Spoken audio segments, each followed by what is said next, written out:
Per Senin 6 November 2023, jumlah korban tewas di Gaza, Palestina akibat serangan Israel meningkat menjadi 10.022 orang. Bukannya menyerukan gencatan senjata, justru Amerika Serikat akan mengirim bom presisi ke Israel. Pemerintahan Presiden Joe Biden akan mentransfer bom presisi senilai 320 juta dolar Amerika Serikat ke Israel di tengah meningkatnya serangan di Gaza. Pada Selasa 31 Oktober lalu, pemerintahan Joe Biden memberitahu Kongres tentang rencana pengiriman bom presisi buatan AS itu.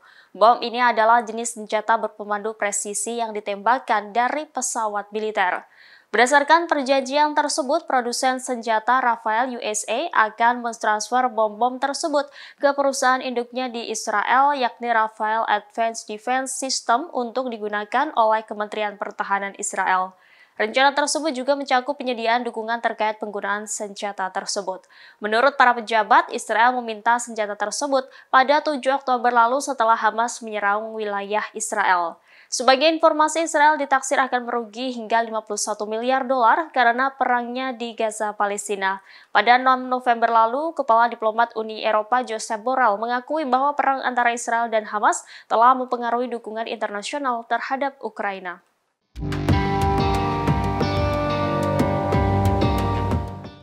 Kapal selam nuklir Ohio milik Amerika Serikat tiba di Timur Tengah pada Senin 6 November kemarin. Upaya ini merupakan kedua kalinya Amerika Serikat mengirim kapal selam nuklir ke Timur Tengah ketika konflik Israel dan Hamas di Gaza meningkat. Terungkap alasan Amerika Serikat menempatkan kembali kapal selam bertenaga nuklir tersebut. Koordinator Dewan Keamanan Nasional Gedung Putih John Kirby mengatakan penempatan kapal selam nuklir kedua ini merupakan bagian dari penyesuaian kekuatan pasukan AS. Ia mengungkap kapal-kapal nuklir AS dimaksudkan untuk mencegah potensi perluasan konflik Israel di Gaza, Palestina. Dia juga menekankan bahwa langkah ini diperlukan untuk melindungi pasukan dan fasilitas AS di lapangan. Kapal Ohio ini disebut sebagai sistem senjata paling mematikan yang dimiliki oleh AS. Kapal selam ini memiliki panjang sekitar 170 meter dan dapat membawa 24 rudal balistik yang diluncurkan dari kapal selam. Kapal selam kelas Ohio ini dilengkapi 4 tabung torpedo 533 mm dengan sistem kontrol tembakan torpedo digital MK118. Torpedo kelas berat dengan hulu ledak 290 kg ini mampu menjangkau jarak 50 km. Senjata ini disebut telah beroperasi di Angkatan Laut AS sejak 1972 silam. Kapal selam ini bisa bergerak tanpa diketahui musuh. Pergerakannya sangat tenang sehingga musuh akan kesulitan melacak keberadaan mereka. Namun, kapal selam yang kali ini tiba di Timur Tengah belum diinformasikan lebih jauh apakah itu salah satu dari 4 kapal selam yang membawa rudal jelajah Tomahawk atau dari 14 kapal selam yang membawa rudal balistik Trident II. Yang jelas kapal selam Ohio ini memiliki kemampuan yang paling mengerikan di medan perang.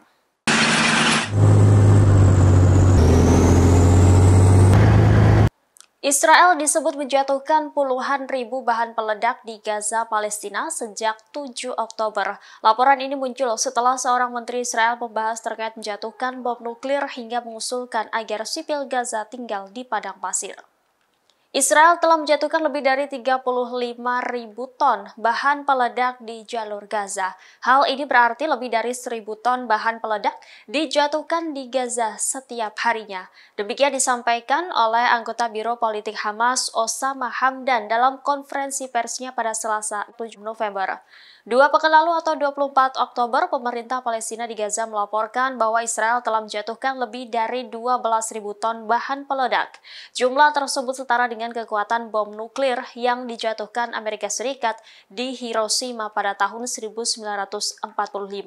Israel menggunakan bom dengan daya ledak sangat dahsyat, beberapa di antaranya 150 kg hingga 10.000 kg. Secara terpisah, Amerika Serikat meminta Israel untuk menggunakan bom yang lebih kecil. Menlu AS Antony Blinken mendesak Israel untuk mengurangi korban sipil dengan cara tersebut.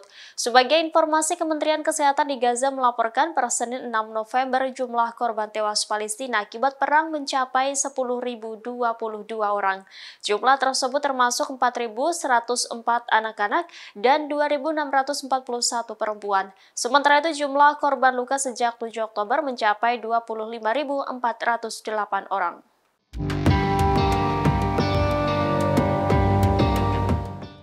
Militer Israel terpaksa mengirim tentara bayaran dalam perangnya di Gaza, Palestina. Salah satu tentara bayaran Israel adalah pria Spanyol bernama Pedro Diaz Flores berusia 27 tahun. Diketahui Flores pernah menjadi tentara bayaran di Ukraina dalam perang melawan Rusia sepanjang 2022. Dia sebelumnya dianggap tewas oleh pihak Rusia, namun ia masih hidup dan sehat saat ini. Menurut laporan media Spanyol El Mundo, Flores dibayar sekitar 65 juta rupiah per minggu oleh militer Israel. Bergabung dengan IDF, Flores bertempur di dataran tinggi Golan Israel. Dalam perangnya, ia hanya memberikan perlindungan keamanan kepada konvoi senjata atau pasukan IDF di jalur Gaza. Dia menegaskan selama bergabung dengan IDF tidak memerangi Hamas Palestina secara langsung. Selain itu, Flores juga tidak terlibat dalam operasi darat di Gaza, Palestina.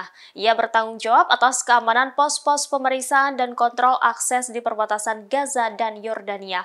Foto dari Flores juga menunjukkan dia bersama prajurit lainnya di pos pemeriksaan perbatasan dengan jalur Gaza.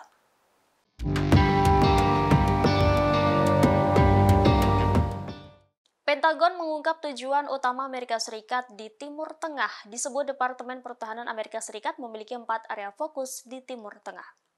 Juru bicara Pentagon, Pat Ryder, merinci keempat tujuan Amerika Serikat di Timur Tengah itu. Pertama, Amerika Serikat ingin melindungi sepenuhnya pasukan dan warga negara AS di wilayah tersebut. Selain itu, Amerika Serikat bermaksud menyalurkan bantuan keamanan yang dianggap sangat dibutuhkan Israel untuk melawan serangan Hamas. Pentagon juga berkoordinasi dengan pihak Israel untuk membantu membebaskan para sandera termasuk warga Amerika Serikat. Dan tujuan keempat yakni memperkuat postur kekuatan di wilayah itu untuk menghalangi aktor negara atau non-negara dalam meningkatkan krisis di luar jalur Gaza. Peningkatan kekuatan ini mencakup pengerahan gugus tempur kapal induk USS Gerald R. Ford dan USS Dwight D. Eisenhower yang sekarang berada di sekitar Komando Pusat Amerika Serikat bersama dengan kapal selam kelas Ohio. Menurut Ryder, selama beberapa minggu terakhir, kelompok proksi Iran telah menyerang pangkalan udara Al-Assad di Irak dan Al-Tanf di Suriah. Menurutnya, serangan pesawat tanpa awak dan rudal tersebut mengakibatkan puluhan orang terluka, termasuk trauma ringan dan cedera otak. Menurutnya, masih ada beberapa korban luka yang tidak melaporkan kondisinya.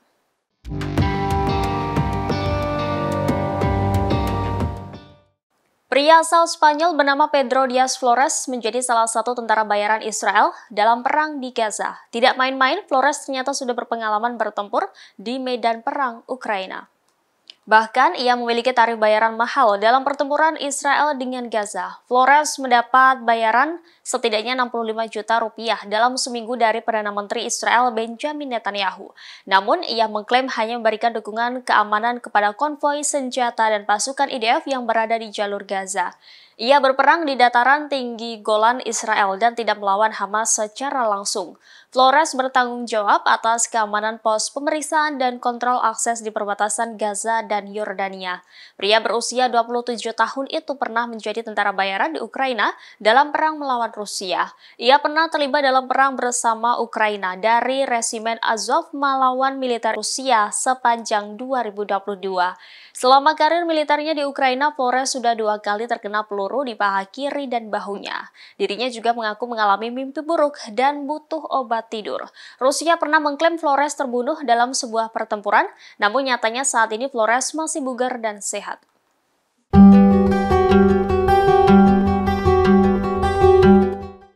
Resolusi Dewan Keamanan PBB soal gencatan senjata di Gaza, Palestina kembali menemui jalan buntu. Hal ini karena terjadi pertentangan antara anggota Dewan dengan Amerika Serikat dan Inggris.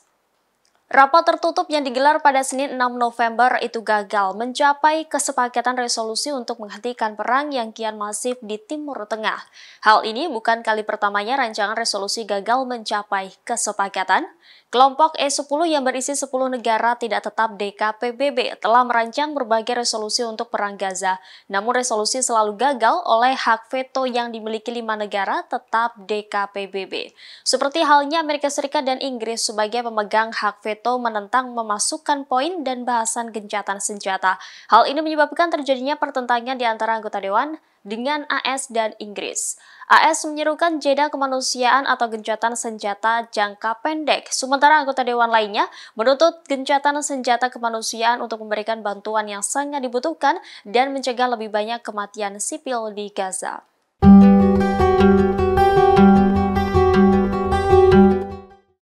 Terungkap rahasia keberhasilan Hamas melakukan serangan mendadak ke wilayah Israel pada 7 Oktober 2023 lalu.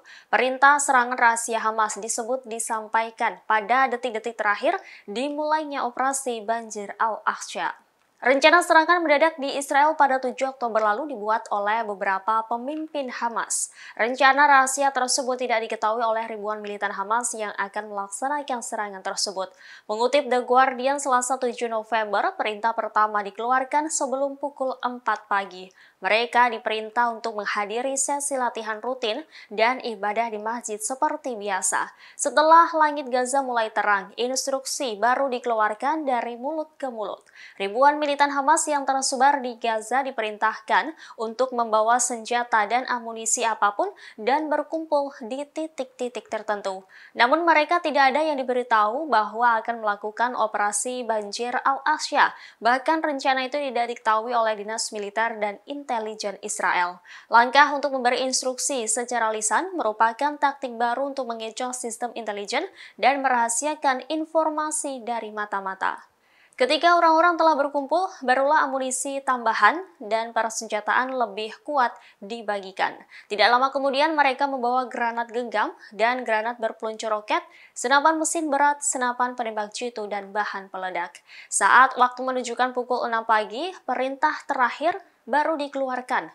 Perintah itu dituliskan bahwa para prajurit harus bergegas melewati celah yang akan segera diledakkan untuk menerobos pagar pembatas senilai $1 miliar di sekeliling Gaza. Mereka diinstruksikan untuk menyerang tentara Israel dan warga sipil. Adapun penjelasan detik-detik awal serangan 7 Oktober di Israel ini diperoleh dari berbagai sumber, termasuk pertemuan dengan para pejabat intelijen Israel, para ahli, hasil interogasi para militan Hamas yang tertangkap, dan materi yang dirilis oleh Hamas dan militer Israel.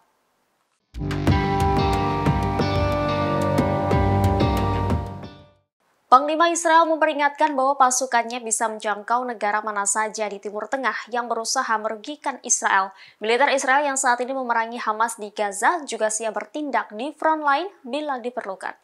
Peringatan ini disampaikan oleh Kepala Staf Pasukan Pertahanan Israel Letnan Jenderal Hervi Halevi dalam kunjungan ke skuadron jet tempur siluman F-35 Adis pada Senin 6 November.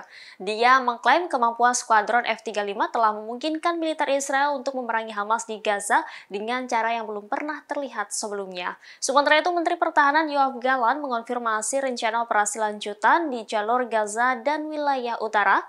Menurutnya, operasi militer IDF dalam beberapa hari terakhir sangat luar biasa. Gallant menyebut gabungan antara unit Angkatan Udara dan pasukan darat membuat jalur Gaza terguncang. Dia menambahkan bahwa militer IDF bekerja dengan kekuatan penuh. Menhan Israel itu juga menuding pimpinan Hamas Yahya Sinwar bersembunyi di bunkernya.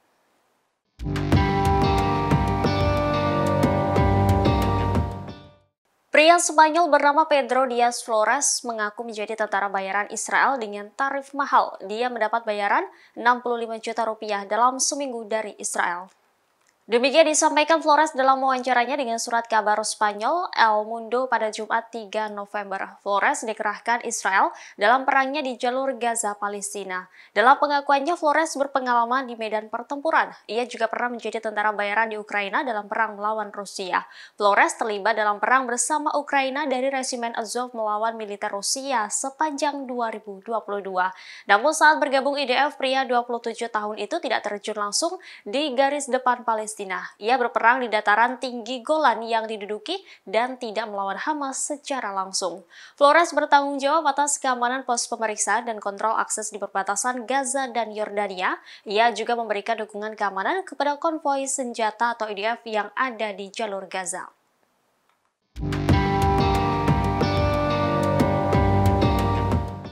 Kementerian Luar Negeri Rusia Maria Zakharova menyebut Israel tidak sengaja mengakui memiliki senjata nuklir. Pernyataan ini muncul setelah seorang menteri Israel Amichai Eliyahu menyerukan Gaza Palestina dibom nuklir.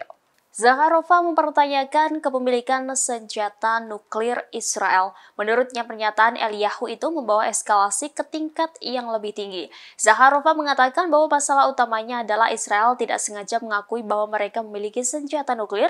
Jika demikian, dia mempertanyakan kerja Badan Energi Atom Internasional dan Inspektur Nuklir Internasional. Namun Israel sejauh ini tidak mengakui secara terbuka bahwa mereka memiliki senjata nuklir.